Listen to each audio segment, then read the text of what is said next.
একটি জরিপে দেখা গেছে যে একজন পুরুষ মানুষ সারাদিনে প্রায় 15,000-এর মতো কথা বলে, 14,000-এর মতো কথা বলে। সেই তুলনায় আমাদের মা বোনরা একটু এগিয়ে আছে। সেই জরিপে বলা হচ্ছে যে আমাদের মা বোনেরা গড়ে প্রতিদিন 15,000 শব্দ ব্যবহার করে। 15,000 শব্দ ব্যবহার করে, পুরুষরা প্রায় 14,000 শব্দ ব্যবহার করে। আপনি একবার চিন্তা করেছেন যে 14,000 কিংবা 15,000 শব্দ যে আমি প্রতিদিন ব্যবহার করছি, সেই শব্দগুলো কতটুকু আল্লাহ পাক রব্বুল আলামিনের সন্তুষ্টির জন্য বলা হচ্ছে আর কতটুকু অহেতুক শব্দ ব্যবহার করা হচ্ছে। প্রিয় উপস্থিতি, আমি যে আয়াত তেলাওয়াত করেছি, আল্লাহ পাক রব্বুল আলামিন বলেছেন, ইয ইয়াতালাক্কাল মুতালাক্কিয়ানি আনিল ইয়ামিনি ওয়া আনিশ শিমাল ওয়া আনিশ শিমালি কাঈদুন মা ইয়ালফিযু মিন কওলিন ইল্লা লাদাইহি রাকীবুন আতীদ। স্মরণ রেখো, দুই গ্রহণকারী ফেরেশতা ডানে ও বামে বসে তার কর্ম লিপিবদ্ধ করে। আপনার আমার ডানে এবং বামে দুইজন লেখক ফেরেশতা, দুইজন তত্ত্বাবধায়ক ফেরেশতা আপনার আমার কর্মকে লিপিবদ্ধ করার জন্য তারা ব্যস্ত হয়ে আছে এবং সদা সর্বদা প্রস্তুত হয়ে আছে। মা ইয়ালফিযু মিন কওলিন ইল্লা লাদাইহি রাকীবুন আতীদ। যেই শব্দ আপনি আমি উচ্চারণ করছি, ইল্লা লাদাইহি রাকীবুন আতীদ, একজন সংরক্ষণকারী সদা সর্বদা আপনার আমার উচ্চারিত কথাকে লিপিবদ্ধ করার জন্য তারা সদা সর্বদা প্রস্তুত রয়েছে। প্রিয় উপস্থিতি, এখন মোবাইলে আমরা আগে যেরকম কথা সংক্ষিপ্ত করতাম, এখন কি সেরকম সংক্ষিপ্ত করি? আগে একটা সময় ছিল মোবাইলের কল রেট 7 টাকা থেকে 10 টাকা কিংবা আরো কম কিংবা বেশি, কিন্তু এখন সে জায়গায় আমাদের কল রেট গুলো হয়ে গেছে 50 পয়সা কিংবা 1 টাকা। যার কারণে দেখা যাচ্ছে যে আমরা সেই সময় যখন 10 টাকা কিংবা 7 টাকা কল রেট ছিল, আমরা 2 মিনিটের ভিতরে যতগুলো কথা বলতাম বা যেভাবে আমরা সংক্ষিপ্ত করে কথা বলতাম, বর্তমানে কিন্তু সেরকম সংক্ষিপ্ত করে কথা বলি না। এখন 2 মিনিটের কথা আমরা সেটিকে 10 মিনিটের জন্য আমরা ব্যবহার করি, কারণ কল রেট যথেষ্ট কম। প্রিয় উপস্থিতি, আপনি আমি আনলিমিটেড কথা বলছি দুনিয়ার ক্ষেত্রে, আপনার আমার মনে হচ্ছে যে এগুলো সম্ভবত সংরক্ষণ করার মতো কোনো যন্ত্র আল্লাহ পাক রব্বুল আলামিন আবিষ্কার করে রাখেননি, কিংবা আমি যদি বলি তাহলে আমার তো কোনো ক্ষতি হচ্ছে না। কিন্তু মনে রাখবেন, আল্লাহ পাক রব্বুল আলামিন স্মরণ করিয়ে দিচ্ছেন, মা ইয়ালফিযু মিন কওলিন ইল্লা লাদাইহি রাকীবুন আতীদ।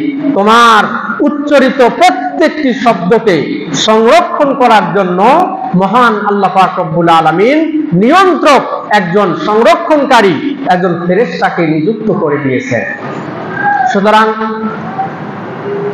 কথা মসজিদে বলবেন নাকি বাড়িতে বলবেন, নাকি চায়ের স্টলে বলবেন, নাকি দোকানে বলবেন, চিন্তা আপনাকেই করতে হবে।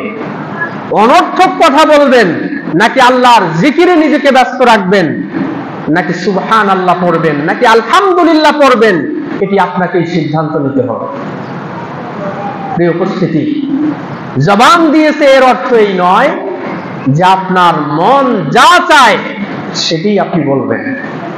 দেখুন, আমাদের প্রিয় নবী, তিনি যথেষ্ট জবানকে সংরক্ষণ করতেন, জবানকে হেফাজত করতেন।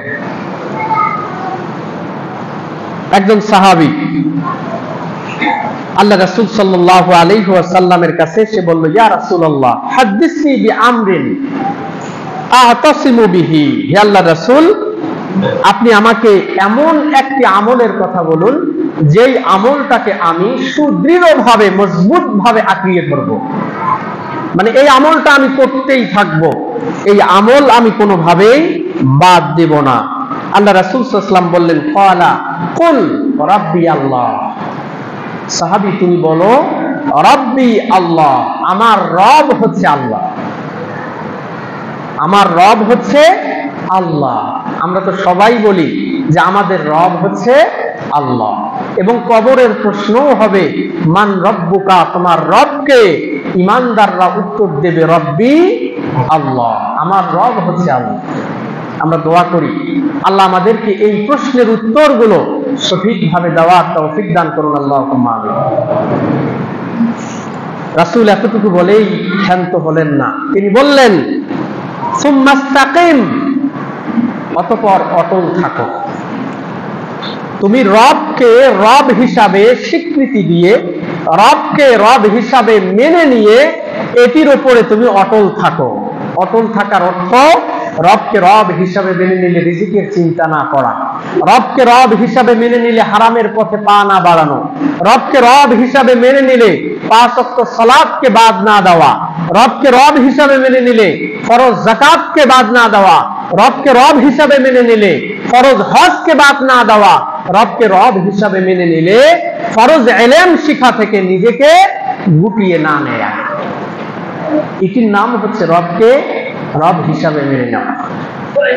প্রিয় উপস্থিতি, বাংলাদেশে বলা হয় 83% মুসলমানের দেশ, কোথাও কোথাও বলা হয় 90% মুসলমানের দেশ। 90% মুসলমানই রবকে রব হিসাবে মেনে নেয় বা রবকে রব হিসাবে স্বীকৃতি দেয়, কিন্তু সুম্মাস্তাকিম, অতঃপর এর উপরে যে অটল থাকতে হবে, এই বিষয়টাকে আমরা মেনে নিতে সকলেই পারি না। যার কারণে কাগজে কলমে 90% মুসলমান বাংলাদেশে বসবাস করলেও হারাম, দুর্নীতি, নামাজকে ছেড়ে দেওয়া, অন্যায়ের পথে পা বাড়ানো, এই জিনিসগুলো থেকে আমরা নামধারী মুসলিমরা পর্যন্ত আমরা বিরত নেই। প্রিয় উপস্থিতি, খুব গুরুত্বপূর্ণ বিষয়, রবকে রব হিসাবে মেনে নিয়ে অতঃপর সেটির উপরে অবিচল এবং অটল থাকা। প্রিয় উপস্থিতি, ইমানের পথটা কাটায় ধরা, এটি ফুল কোনো বিছানা নয়, ফুলের কোনো বিছানা নয় যে আপনি এই ফুলের বিছানার উপর দিয়ে হেঁটে যাবেন। ইমানটা হচ্ছে, ইমানের পথ যাবতীয় কাটা দিয়ে পূর্ণ থাকবে।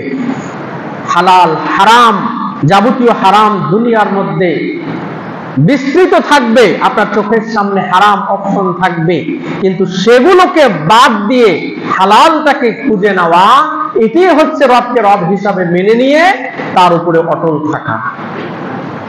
প্রিয় উপস্থিতি, আল্লাহ রাসূল সাল্লাল্লাহু আলাইহি ওয়াসাল্লামকে সাহাবী হযরত সুফিয়ান ইবনে আব্দুল্লাহ আস-সাকাফি তিনি আবার বললেন, ইয়া রাসূলুল্লাহ, মা আখওয়াফু মা তাখাফু আলাইয়া, আমার কোন জিনিসের ব্যাপারে আপনি সবথেকে বেশি আশঙ্কা করেন, আমার কোন জিনিসের ব্যাপারে আপনি সবথেকে বেশি ভয় করেন, যেটি থেকে বা যেটির হেফাজত করলে আমার জন্য কল্যাণকর হবে?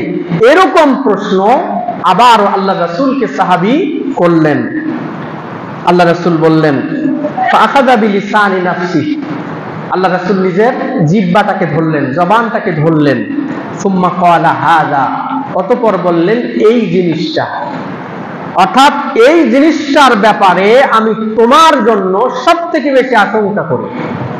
অর্থাৎ না জানি এটিকে তুমি যথাযথভাবে হেফাজত না করো, অর্থাৎ তেনাকে গুরুত্ব বুঝালেন এই জিনিসটার সবথেকে বেশি তুমি হেফাজত করো। প্রিয় উপস্থিতি, জবান বলার ক্ষেত্রে যেরকম ভাবে হেফাজত করতে হবে, অনুরূপ ভাবে এই জবান খাওয়ার ক্ষেত্রেও আপনাকে যথাযথভাবে হেফাজত করতে হবে। আপনি হালাল হারাম বাদ বিচার না করে আপনি যে কোনো জিনিসের স্বাদ আপনার জিহ্বাকে চাকাবেন, এটিও আপনার জন্য অত্যন্ত ভয়ানক একটি বিষয়। জবানকে হেফাজত করতে হবে এই দুই জিনিস থেকে, বলার ক্ষেত্রে এবং এই জিহ্বা দিয়ে স্বাদ আস্বাদন করা অর্থাৎ খাওয়ার ক্ষেত্রে। যদিও বা সেই খাওয়াটি চলে যায় কোথায়? পেটে, কারণ এই মুখ দিয়েই সেটি গিয়ে তারপরে হচ্ছে আপনার পেটে চলে যায়। সুতরাং খাওয়া দাওয়া এবং বলার ক্ষেত্রে আপনাকে সবথেকে বেশি সতর্কতা অবলম্বন করতে হবে।